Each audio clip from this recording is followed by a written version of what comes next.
I'm going to walk you through 10 foods that are quietly stalling your fat loss. Even if you think, I'm going to walk you through 10 foods that are quietly stalling your fat loss. Even if you think you're eating healthy. For each one, I'll tell you exactly why it's a problem and what to eat instead, so by the end of this video, you'll have a clear game plan. Stick around till the end because food number 6 and number 9 are the ones almost nobody talks about. Let's get started. Food number 1. Fruit juice and smoothies. Fruit juice feels like a healthy choice because it comes from fruit. But here's the problem. When you juice fruit, you strip out almost all the fiber, and fiber is what slows down sugar absorption and keeps you full. Without it, you're basically drinking concentrated sugar water. A single 16-ounce bottle of orange juice can have as much sugar as 3 or 4 oranges, but none of the fullness that eating those oranges would give you. Store-bought smoothies are often worse, sometimes packing 40-60 grams of sugar and 400-plus calories into one cup, and your body barely registers it as food. What to do instead? Eat whole fruit. If you love smoothies, make your own with a base of vegetables, a small amount of fruit, protein powder, and no added juice or syrup. Food number 2. Flavored yogurt. Plain yogurt is genuinely one of the best foods for weight loss. High in protein, good for gut health, filling. But flavored yogurts, especially the low-fat ones, are often loaded with sugar to make up for the flavor lost when fat is removed.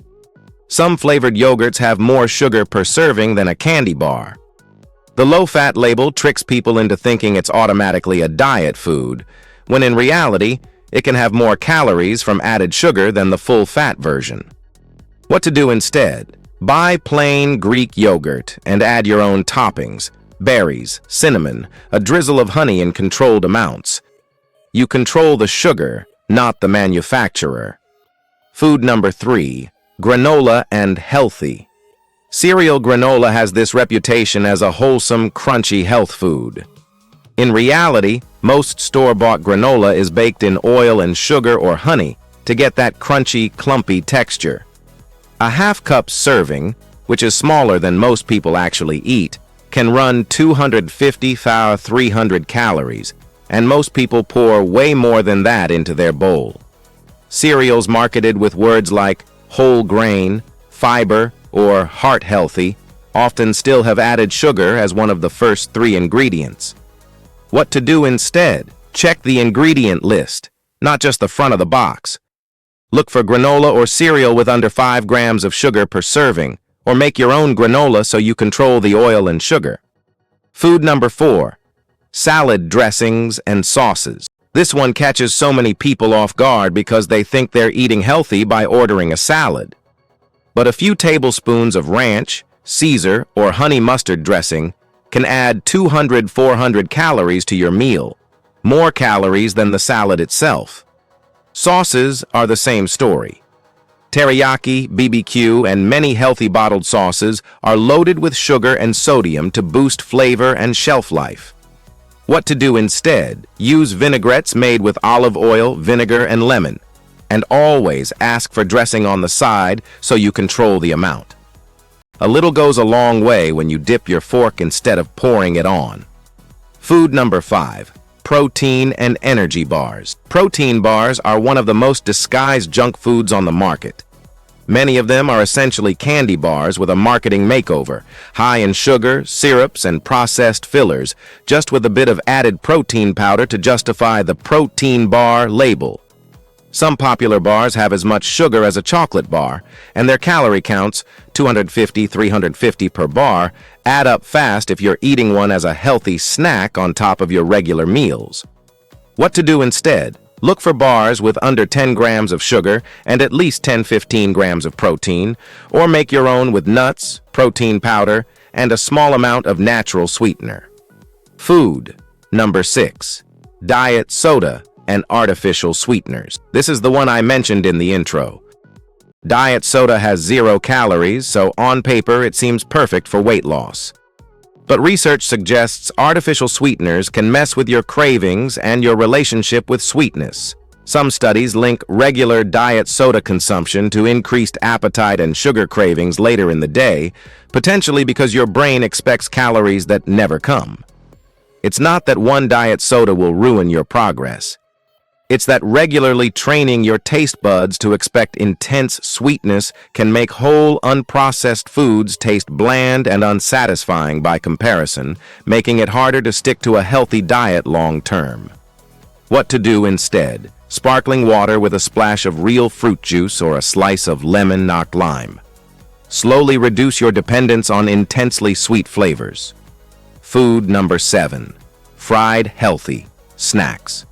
Chips and crackers. Veggie chips, baked crackers, and whole grain crisps often carry a health halo that isn't backed up by the label. Many veggie chips are still fried, just in vegetable oil instead of potato, and the vegetable content is often a tiny amount of powder for coloring and flavor, not an actual serving of vegetables. Because these snacks are low in fiber and protein, they don't fill you up, which makes it incredibly easy to eat the whole bag without noticing. What to do instead? Look for air-popped popcorn, roasted chickpeas, or actual sliced vegetables with hummus if you want something crunchy and satisfying. Food number 8. White bread and refined carbs. White bread, white pasta, and white rice go through a refining process that strips out the fiber and many nutrients.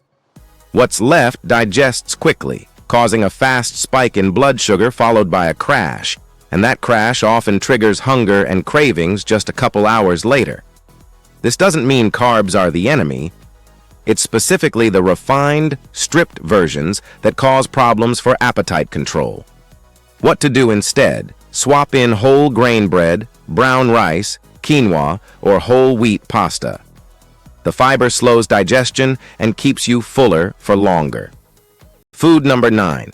Alcohol. Alcohol rarely gets mentioned in weight loss content, but it's one of the biggest hidden obstacles. Alcohol itself contains 7 calories per gram, almost as much as fat, and your body prioritizes metabolizing alcohol over burning fat, which means fat burning essentially pauses while alcohol is in your system. On top of that, alcohol lowers your inhibitions around food, which is why late-night pizza and fast food cravings hit so much harder after a few drinks. What to do instead? This isn't about never drinking again. It's about being mindful, choosing lower-calorie options, limiting frequency, and being aware that a night of drinking can undo days of progress. Food number 10. Fast food, healthy options. Grilled chicken wraps, fresh salads, and yogurt parfaits at fast food chains are marketed as the better choice on the menu. But many of these items are loaded with high-calorie sauces, cheese, and creamy dressings that push the calorie count close to, or sometimes higher than, a burger. A study of fast food healthy salads has shown some can exceed 600 to 700 calories once you add dressing, cheese, and crispy toppings. What to do instead? If you're eating fast food, ask for sauces and dressings on the side, skip the cheese or creamy toppings, and choose grilled over crispy, fried whenever possible. So let's recap the 10 foods: fruit juice and smoothies, flavored yogurt, granola and healthy cereal, salad dressings and sauces, protein bars, diet soda, fried veggie snacks, white bread and refined carbs, alcohol, and fast food healthy options. The common thread with almost all of these is that they're marketed as healthy, so people eat them without a second thought. And that's exactly why they're so dangerous for your progress. If this video helped you see your diet differently, hit that like button. It genuinely helps this channel grow and helps more people see this. Subscribe if you want more straightforward, no BS nutrition content every week. And drop a comment below telling me which one of these foods surprised you the most. I read every comment and I'll reply to as many as I can. If you want to go deeper, check out this video next on what I eat in a day to lose weight. I'll link it right here. Thanks for watching and I'll see you in the next one.